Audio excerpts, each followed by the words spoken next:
premier musée au pays dédié à l'histoire de l'esclavage. Des visages d'esclaves sculptés hantent encore les lieux. Well, they never gave up. They were very resilient people. They fought to be freed. Dans cette église, bâtie par des Noirs, des statues d'enfants en terre cuite nous interpellent. Chacun d'entre eux a son histoire. The little girl up there in the front, her mother had 16 children from 15 different men. And that was a fact. That was just a fact of slavery. John Cummings cherche à investir dans l'immobilier quand il achète cette plantation en 1999. Il découvre les atrocités de l'esclavage en lisant les titres de propriété. They were still treated as animals. They were beaten, they were raped, the women were forced to live with any man who was designated as their partner. Lui vint alors l'idée d'ouvrir un musée dans lequel il investit 10 millions de dollars. Il veut redonner une voix à ces hommes et ces femmes exploités. Nous sommes ici dans le Champ des Anges, un sanctuaire en mémoire des enfants d'esclaves morts avant l'âge de 3 ans. 2,200 slave children died over a 40-year period, and they were forgotten by history.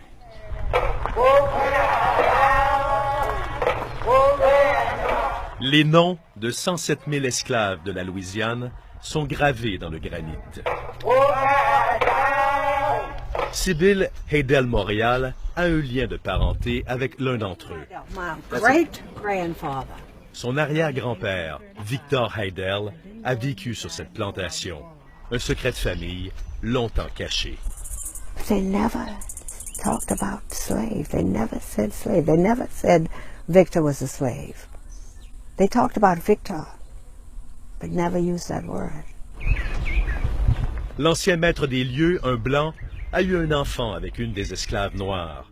Madame Haydel Montréal est une descendante de cette union interraciale.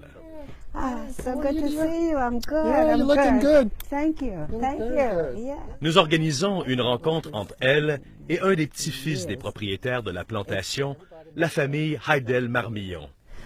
Do you think they still feel, and not only the rest of our family, they still feel a superiority over African Americans? I mean, deep in their hearts. I don't feel that in I know you don't. my family, Okay.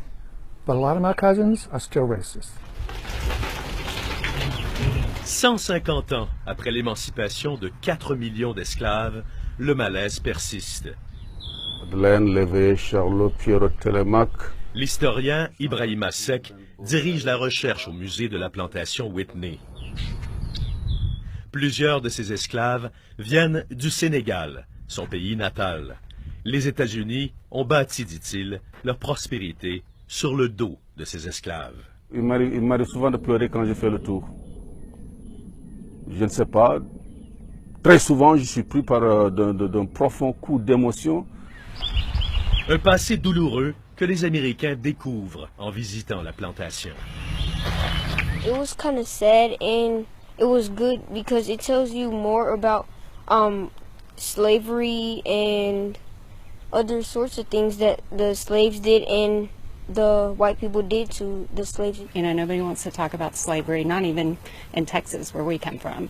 And to see all of the names is just, it's just heart-wrenching. Many French, many African names here. Pour plusieurs, il est temps que les États-Unis confrontent ce passé. D'autres pays l'ont déjà fait. This had never been confronted. You know, for example, in Germany today, I believe there are 200 memorials and museums that are dedicated to the Holocaust. Il n'y a aucune honte à assumer son passé. Au contraire, c'est en assumant le passé que vous parvenez à régler des problèmes.